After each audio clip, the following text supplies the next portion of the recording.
السلام عليكم ورحمة الله وبركاته. اللهم صل وسلم وبارك على سيدنا محمد وعلى آله وصحبه وسلم. ازيكم يا حلوين، عاملين ايه؟ يا رب تكونوا بألف خير. النهاردة بقى معانا جهاز جميل جدا، بجد لازم يكون موجود في كل بيت مصري في الشتاء. معظم الترنجات سواء غالية أو رخيصة، قطن مش قطن، بجد بجد أغلب الترنجات الشتوي بتاعتنا أو بتاعت الأولاد أو السويت شيرتات أو كده أو البناطيل حتى بتوبر. فدي مشكلة وحشة جدا يعني. أنا النهاردة معايا جهاز، هو مش جهاز، هو اختراع اللهم بارك، تحفة جدا من سوكاني. ده أنا جايباه اللي هو بفيشة، يعني الفيشة منه فيه تمام. في منه انواع طبعا، في اللي بالبطارية وفي اللي بيتشحن وفي كمان اللي هو بسلك متصل منه فيه كده. انا الصراحة ما بحبش البطاريات خالص ومش بحسها يعني عملية اكتر حاجة، فجبت اللي هو منفصل متصل بالسلك بتاعه على طول وبيتحط فيه الفيشة دايركت تمام. هنا انا بس وريتكم في الاول الشكل السويت شيرت اللي معايا ده او التي شيرت اللي معايا ده كان عامل ازاي، وطبعا هتشوفوا معايا الفرق الشديد اللي حاصل من جهاز الوبر ومن غيره. طبعا عندكم هنا شايفين الفرق الصغير ده، دي بس حتة اتعملت والحتة دي لسه ما اتعملتش. بجد الوبرة بتخلي اي ترنج او اي سويت شيرت او اي هدوم عامة بتبقى كأنها لو كواليتي. يعني انتي بتبقي جايباها وصارفة فيها مبلغ، مش شرط ان هي تكون رخيصة، لا، في حاجات كتير بتبقى غالية وماركات وبرضو بتتفاجئ ان هي وبرت تمام. طيب شكل الوبرة ده طبعا بيدي بقى لو كواليتي كده للحاجة، بيخليها مش اجود حاجة يعني، وبتبقى مش لطيفة خالص في ترنجات الاولاد. وكمان يعني بتخلي لون الترنج حتى تحسيه غامق. يعني لو شفت هنا وش الارنوب مثلا غامق شوية علشان في وبرة، الوبرة بتبقى لونها اسود مع اللبس والاستخدام وهكذا، فبتحسي ان هي غمقت كمان لون التيشيرت او الحاجة اللي انتي ايه بتظبطيها يعني. هنا بس انا عملت نص الوش بالظبط، النص التاني سايباه علشان اوريكم برضو الفرق. بجد المكنة اللهم بارك جميلة جدا، وعلى فكرة بيستخدموها في المصانع، وده طبعا مش اعلان ولا اي حاجة خالص، هو بس مجرد منتج انا استخدمته وعجبني وقلت اللهم بارك ان هو تحفة جدا، لازم اطلع اقول لكم الاستفادة بتاعتي علشان انتوا كمان تستفيدوا منه.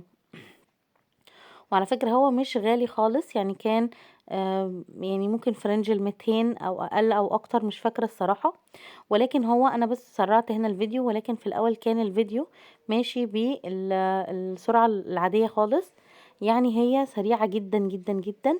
ممكن تستخدميها مثلا لو انتي هتطلعي ترنج الاولاد بقى الشتا داخل علينا، وهتطلعي الترنجات، هتلبسي ابنك الترنج مثلا او بنتك الترنج بتاعه الشتوي، هتلاقي مثلا ترنج موبر على طول تستخدمي المكنة مع ترنج مش شرط تستخدميه مرة واحدة على كل حاجة علشان ما تحسيش بملل او تحسي ان انت هتزهقي او حتى تستهلكي الجهاز. برضو في الاول وفي الاخر ماركة سوكاني ماركة كويسة جدا ولكن صيني تمام. انا بس هنا بوريكم، شايفين هنا كده الفرق، طبعا فرق كبير جدا جدا بين الناحيتين.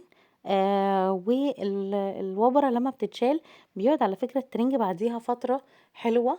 الوبرة ما بترجعش تاني، يعني بيقعد فترة حلوة من غير وبرة، وطبعا بترجع تاني لان نوع القماش بيكون من النوع اللي بيوبر تمام. هو طالما وبر مرة فهو هيوبر على طول، ولكن هيقعد فترة حلوة جدا، الوبرة دي مش موجودة، وهيقعد فترة على ما يكون وبرة تانية. فانتي طالما عندك الجهاز بتاعك هيبقى اول باول على طول تبداي تستخدمي ايه الجهاز، اللهم بارك هيسهل عليكي وهيريحك جدا، وهو سريع جدا على فكرة. ما بياخدش وقت خالص. زي ما قلت لك كده، لو انت مثلا ترنج شايفين اللون عامل ازاي من ورا، تحس ان اللون اغمق شويه درجه كده من الوبر. هتشوفوا دلوقتي لما اعمل جزء بجد هتلاقوا الاصفر مثلا او اللون اللي موجود بقى ناصع. اللهم بارك بيفرق جامد جامد جامد جامد في شكل والكواليتي بتاعه الحاجه تمام. هنا مجرد ما بتمشوا عليها طبعا مشي كده بطريقة دائرية او طريقة اي يعني عادي، خطوط او دائرية عادي مفيش مشكلة، بس انا بفضل الطريقة الدائرية بحسها بتشيل اكتر. وهو الجهاز بيجي معاه شفرتين، الشفرة الاصلية اللي بتبقى موجودة فيه وشفرة تانية اضافية علشان دي لو تلمت او حاجة ممكن انتي ببساطة تغيريها يعني. وبيجي طبعا معاه مكان للتخزين او خزان كده بيتلم فيه الوبرة اللي انتي بتطلعيها من التيشيرتات اللي انتي بتعمليها او اللبس اللي انتي بتعمليه عامة، بيتخزن جواها. هوريكم ازاي وكمية الوبرة اللي طلعت من بس سويت شيرت واحد، وكنت بدأت كمان في سويت شيرت تاني ملحقتش ان انا اعمل حتى ربعه، ولكن هوريكم الكمية اللي طلعت. شايفين الفرق؟ اللهم بارك. والله فعلا بيغمق الوبرة، بتغمق جامد اللون، بتغمق اللون وبتخليه له كواليتي. شايفين مثلا ده كده، ده تي شيرت تاني برضو الوبرة مخليه لونه وحش جدا. هنا هنعمل مجرد ما مشيته تمشية بس بسيطة خالص، هبدأ ان انا الاقي الوبرة كلها بتتشال معايا بمنتهى البساطة بمنتهى السهولة ومنتهى الجمال. ما بتاخدش وقت، ما بتاخدش مجهود، ما بتاخدش اي حاجة خالص. وطبعا مش يعني ما ينفعش ان انتي تستخدمي المكنة دي وابنك او بنتك لابسين اللبس، تمام؟ يعني ما تستخدميش المكنة وهم لابسين اللبس عليهم وتبدأي ان انتي تشيلي، لا. الأصح طبعًا عشان ما تنتش في حاجة، أو ده برضه في الأول وفي الآخر موس ولكن متحوط بيه مصفى كده زي مخرّمة كده، تمام؟ دي اللي بيدخل فيها الوبرة، وبالتالي بتروح على طول المكنة من جوّه، أو السن من جوّه، الشفرة من جوّه بتروح شايلة، خلاص. فطبعًا ما ينفعش إن ابنِك يكون لابس أو بنتِك تكون لابسة التيشيرت بتاعهم وتعملي عليهم، لأ. يعني خليكِ في الsafe side والتيشيرت يبقى مقلوع قدامِك على حاجة كده مستوية، وتبدئي إن أنتِ تشتغلي على طول. بجد ما فيش أسهل من كده، وما فيش أنضف وأسرع من كده، تمام؟ يعني بيشيل بجد الوبر بنسبة 95%. وبعض الحاجات كمان بيشيل فيها أكتر من كده كمان. ده الخزان اللي بتخزن فيه كل الوبرة اللي بتطلع من الحاجة اللي أنتِ بتعمليها. عايزة برضه دلوقتي أوريكم الفرق ما بين الدراعين. شايفين في فرق إزاي؟ اللهم بارك. بجد بتنضف وبجد بتنور وبجد بتعمل مجهود. في طبعا أفكار كتير جدا لإن أنتِ تشيلي بيها الوبر من اللبس، ومنها إن أنتِ تجيبي مثلًا مكنة حلاقة جديدة تكون حامية وتبدئي إن أنتِ تمشّيها على الحاجة. بس أنا جربت الفكرة دي وبطيئة جدًا، جدًا، والمكنة يا دوب مجرد ما تلم شوية وبرة مثلًا خلاص كده بتبقى تلمع وما بتشيلش. شايفين الضهر عامل إزاي؟ اللهم بارك. شوفوا عمل إزاي. دي كده كمية الوبر اللي طلعت من تيشرتين أو تيشرت ونص تقريبًا. شوفوا كمية كبيرة جدًا من الوبرة. كل ده بيسهّل بجد عليكِ وبيخلّي اللبس شكله جميل جدًا. زي ما قُلت لكم في طرق كتير جدًا، ولكن هي أحسن حاجة وأنضف حاجة هي الطريقة بتاعة المكنة نفسها، جهاز إزالة الوبر، تمام؟ أي ماركة بقى أنتِ عايزاها، ولكن أنا اللي عندي هي ماركة سُكّاني، فحبيت إن أنا أقول لكم بس تجربتي معاها. تعالوا بقى بينا نشوف الكارثة دي. ده بنطلون بجد كان مركون من كتر الوبر اللي فيه. شوفوا الفرق، شوفوا معايا الجمال، شوفوا معايا السهولة، شوفوا الحلاوة بجد.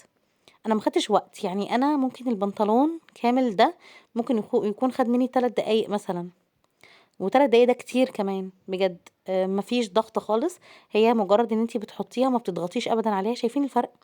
شايفين الفرق؟ يعني ده أنا لسه كده ما عِدتش، أنا بس عملت خطوة أولانية. أنا باحب أعمل مرة وأعيد عليها مرة كمان وخلاص. بجد شايفين الفرق عامل إزاي؟ بتمشي طبعًا على الحاجات الprinted كمان، ما فيش أي مشكلة خالص، هي آمنة جدًا، جدًا على فكرة. بجد البنطلون ده كان كارثة. وعندي بنطلون تاني أسود بتاع الأطفال برضه، موبّر وبَرة برضه رخمة جدًا كده وتقيلة. هاوريكم دلوقتي الفرق لمّا أخلّص الرجل دي كاملة. بجد اللهم بارك. أنضف وأحلى جهاز مفروض يكون في كل بيت مصري فيه أطفال خاصةً، لإن حاجة الأطفال هي غالبًا اللي بتوبّر. حاجتنا إحنا ككبار يعني نادرًا أوي، أوي لو لقيتِ حاجة موبّرة، ولكن حاجة الأطفال بجد سواء ماركة سواء مش ماركة، يعني أي حاجة بجد، بجد لازم هتلاقي فيها وبرة، تمام؟ إلا بقى بعض الخامات اللي هي ما بيبقاش داخلها قطن خالص والحاجات دي. الجهاز ده لمّا تجيبيه أنتِ هتدمنيه، مش هتستغني عنه أبدًا، أبدًا في بيتِك. هتحسي إن هو فعلًا بيجدد لِك في اللبس، وزي ما قُلت سعره مش غالي أبدًا. بجد لازم يكون موجود في كل بيت. استثمري فيه، هيرجّع لِك اللبس جديد جدًا، هيجدد لِك فعلًا الحاجة. يعني هتحسي إن الحاجة بقت شكلها رديء، لكن لمّا تعمليه بجهاز الوبر ده، لأ هتلاقي فرق. شايفين الفرق؟ اللهم بارك. هاوريكم دلوقتي البنطلون التاني اللي أنا باقول لكم عليه، هاحطهم جنب بعض دلوقتي. بجد كارثة. شايفين؟ شايفين الوبرة عاملة إزاي؟ لكن البنطلون التاني اللهم بارك تحفة. وبكده نكون وصلنا لنهاية الفيديو. اتمنى اشوفكم ان شاء الله على خير في فيديو جديد، وما تنسوش الاشتراك في القناة والسبسكرايب. مع السلامة.